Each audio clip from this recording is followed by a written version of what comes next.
Hello and welcome to a very special video. Today we're going to talk about history, real and fiction being disregarded. We're going to use this book, which I think is an excellent presentation of, Warhammer 40k from kind of my time. I had been taking a break during 6th edition, so whatever.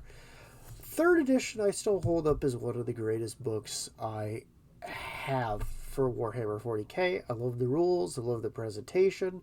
I like that it's black and white and paperback and does not weigh a ton. I'm overacting just in case you're wondering. But this book provides such a great presentation that I think it's worth showing. It has very well done interior, very well presented. It has a ton of information. We'll just go ahead, just go through some of it. It helps put a lot of it out there for people and then shows a lot. And there we have a young 2 fin coats of paint there. And, it's overall a fantastic book in my opinion. We got some glorious scatter templates and flamer templates and all that. But let's go ahead and jump back into this section. Now, we got some great art, some almost iconic art in my opinion. And we're just going to jump right back here. Nice little book slip here. We have a ton of information presented in a very digestible and easy to get to manner, all presented within the rulebook. Now, newer rulebooks do this as well, but I don't think they provide as much of the same service. In a lot of ways, the newer stuff from 40k is a divide in the history. It is a knife put through the middle and says, well, you don't need any of this old stuff. You don't need any of this stuff that gives the setting weight and feeling and all that. Just buy your new marketing gimmick Marines and you'll be fine. Games Workshop has been doing a hell of a job of weathering away the past for trying to change and tinker and alter things and not treat them with the respect that they're due. And that's largely because, while the left in a lot of regards is very good for creativity and different thinking and just having wild ideas, they're very bad at the idea of maintaining things. And especially when it comes to creative arts. There are a lot of people who are very creative, but the problem is you need someone that goes, okay, you can't just do that because you want to. You have to consider these things. You have to consider the company. You have to consider the profits. You have to consider the people who buy the product. And, well, as we have Howling Griffins, we got these guys. I don't even remember these guys existing. Some Scythes of the Emperor, Iron Knights, and of course, what all the iconography for the Space Marines mean. Then we go into the Primarchs, the Imperial Guard. Fantastic artwork right here. And I love this one too. Overall, what we have done is we've watched as the things that we care about and give these things weight and gravitas and buying and staying power get wiped away. War of Armageddon, the forced disposition of the those involved in the Third Armageddon War, along with a fantastic map. Just a fantastic presentation overall.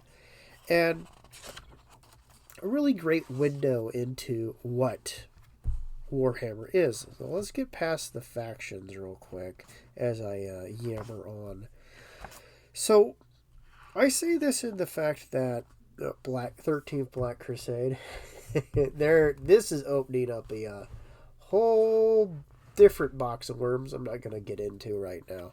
But what we see is a eagerness and a willingness to wipe away what was in existence and change it, to change it for sensibilities of the day, or more likely the whims of a very minute group of people, oftentimes a minute group of people who don't even buy your thing. And we see this is because someone deems something offensive, because literally anyone can find anything offensive. There's this desire to alter and change and get rid of all of these things that we once cared about and valued for a modern fad. Why is this negative? Well, in the long run, you devalue the things that you're changing, because their foundation's sand. It's ever changing. It can be altered at any time, at any moment, for any whim.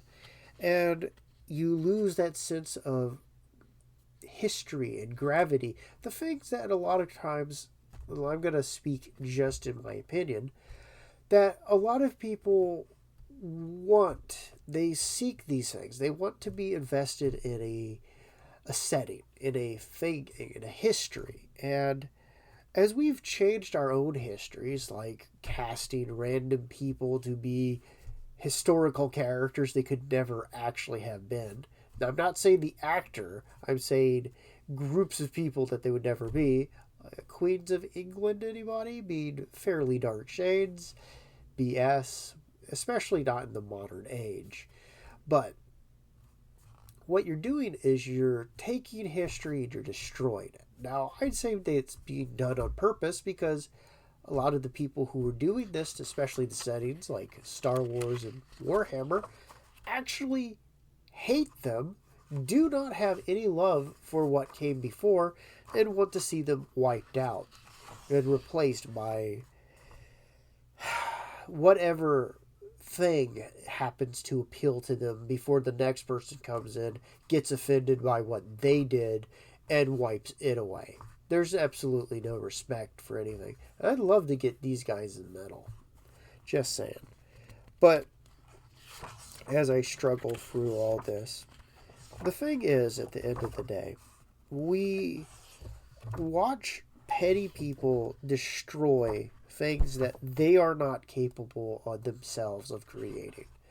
We watch fools and idiots pretend that they are the creators and capable groups of folks who should never have been considered any of that to begin with.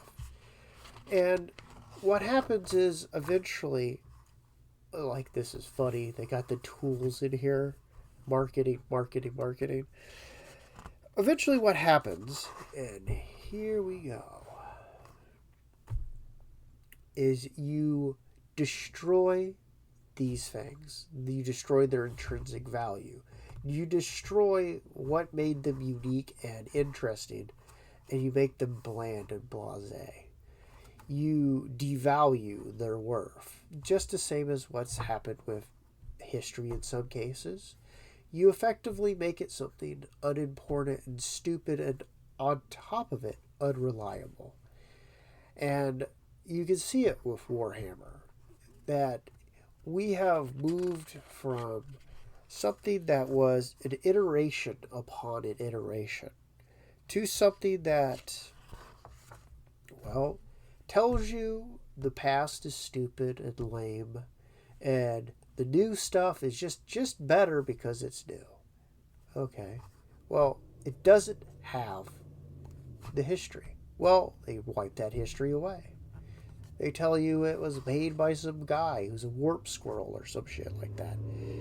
And what happens is my neighbor decides to gun his gas outside is effectively these things slowly don't have that staying power. They become a dime a dozen. They become an overpriced stormtrooper.